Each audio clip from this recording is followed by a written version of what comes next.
Well, there it is, ladies and gentlemen. The hammer. I'm gonna set you up here. Hopefully I don't mess up too much. Oops, sorry about all this in preparation. But, got my hands stuck in the video. All kinds of funky stuff going on.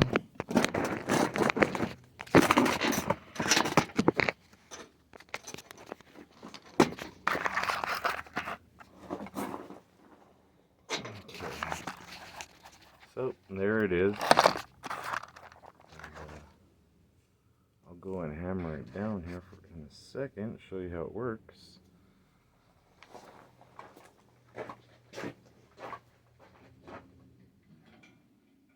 Oh, this needs to be welded on. I cut it off because I made it a little too long. I didn't realize this was going to get all pushed up. And I winded up putting a spring from a mountain bike.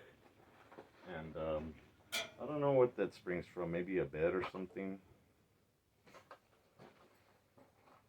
And the hammerhead is barely welded on, but I have a railroad spike in there, and I cut off the head of the railroad spike. It's really tight in there, so even with that little tiny tack,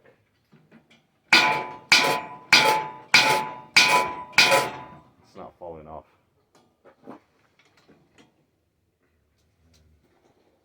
That's basically it. And make yourself a hammer, automatic hammer, and it works great. Look, I made that this morning, just tapped it down to see how good it would work, and pretty much effortless.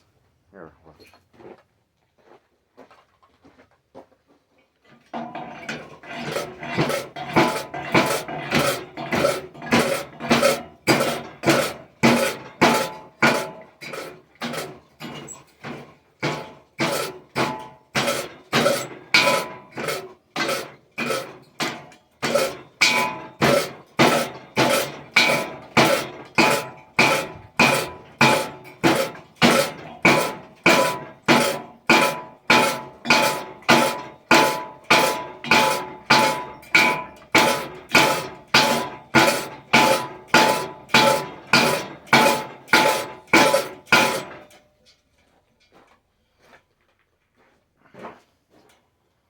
So you can see there,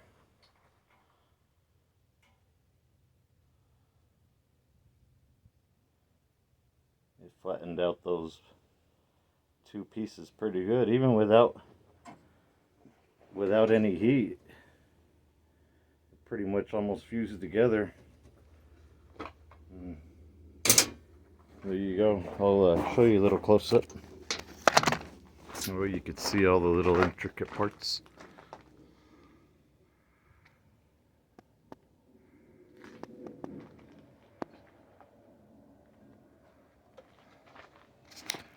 Holding it together there is a collar from the forks of bicycles. This here is just basically a rim from a, I don't know, something small, wheelbarrow maybe.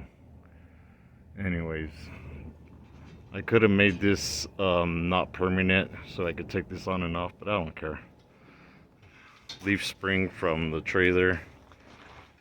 These ties from trampolines. Chain my dad gave me. Tube steel, I don't know where I got it from. I don't know where I got this from. The I-beam from a trailer. Bed rails. And pretty much now I'm gonna weld a gusset from here to up there, because it's a little flimsy, as you can see.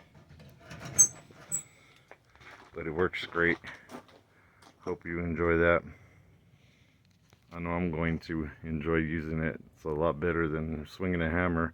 10 pounds ain't easy beasy.